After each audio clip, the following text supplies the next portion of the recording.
Hello friends, in this tutorial we are going to learn how to prevent your phone's battery from draining too quickly.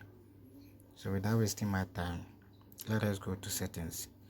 The first thing I'm talking of is background battery restriction. So you go to your apps,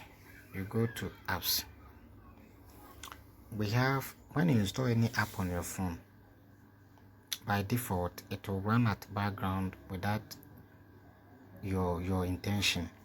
That is, you are not allowing those apps to run. By default, they will run at background, whether you have opened them or not.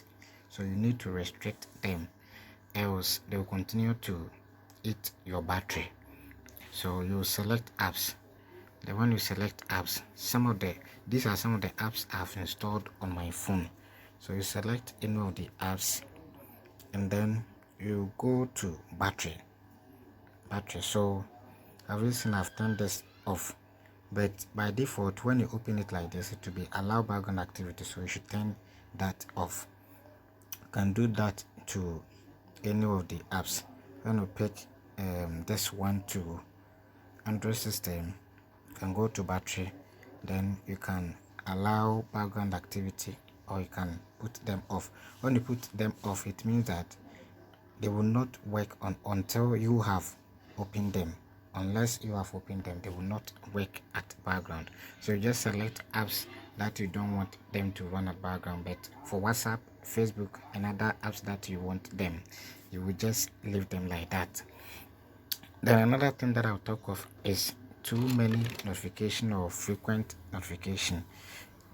Sometimes you'll be getting pop-ups and some notifications on your phone, and then it's not always all of the apps or all of the notifications that you need them.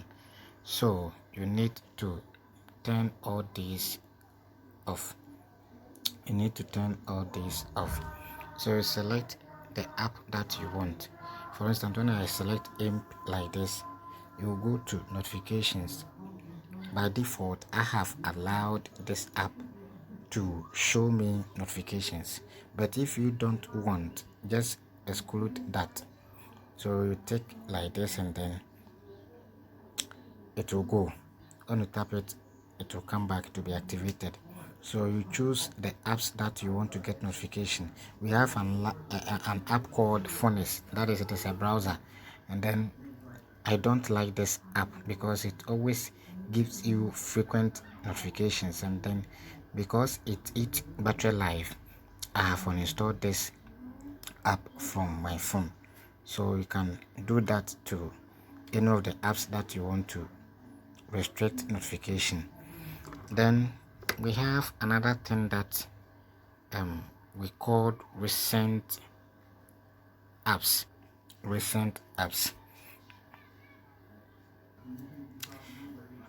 When on mobile phones, when you open any application, to be running at background.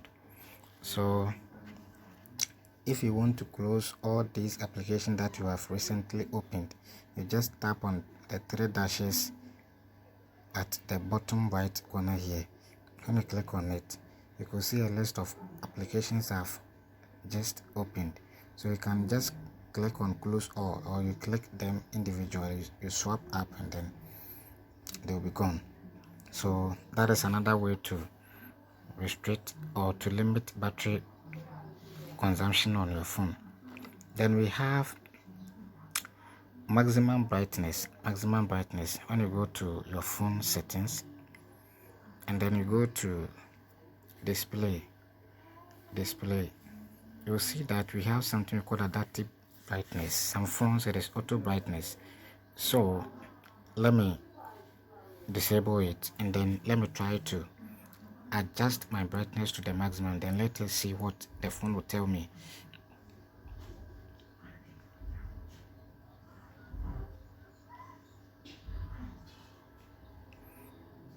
Oh, today is not saying anything.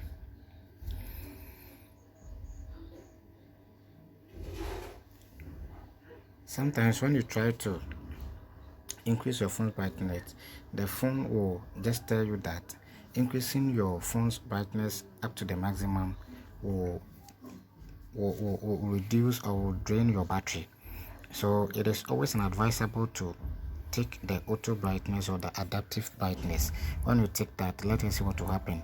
It automatically reduce, and then what this does is that when you go outside, the phone automatically adjust the brightness, and then when you come in or at a dark place, it will reduce. Then another thing that I'll talk of is volume control. Volume control. Sometimes when you press either the volume down or the volume up button, this is what you see. So you tap on the three dashes or the three dots, sorry. When you tap on it, you should not increase any of them to be at their maximum. You should reduce them, and that will also preserve your battery life. You can also go to your phone settings. When you go to your phone settings, if you press on the volume button and then you don't find it, you can go to your phone settings and then you find sounds and vibration. Then you scroll down, you see volume. Then you can use this one to also regulate it. Then another thing that I'll talk of is GPS, Bluetooth, and Wi-Fi on. You should not always keep your location or your Bluetooth and Wi-Fi on. It is not good. For location, you can keep it, though it drains battery life. Sometimes when you lose your phone, you can use your phone's location to track it, but you can keep it off whilst you don't need them. So, and the last thing that I will talk of is keeping data always on. Some people always keep their phone's data always on. It is not good idea. It is not good practice. You should always keep it on whilst you need them. The reason is that when you keep your data always on, the apps you have installed on your mobile phone, they always try to eat some of your bundle to give you notification. That is why sometimes when even you don't have you switch on your data for the first time and then you swap up like this, then you could see something like WhatsApp is checking for message. So it is the same thing that is applies to all of the apps that you have installed. So it is always good idea to keep your data off if only you don't need it. Please, thank you very much. Do not forget to subscribe to my YouTube channel. This is how to prevent your phone's battery from draining too quickly, part 1. In our next tutorial we shall talk of part 2. Thank you very much.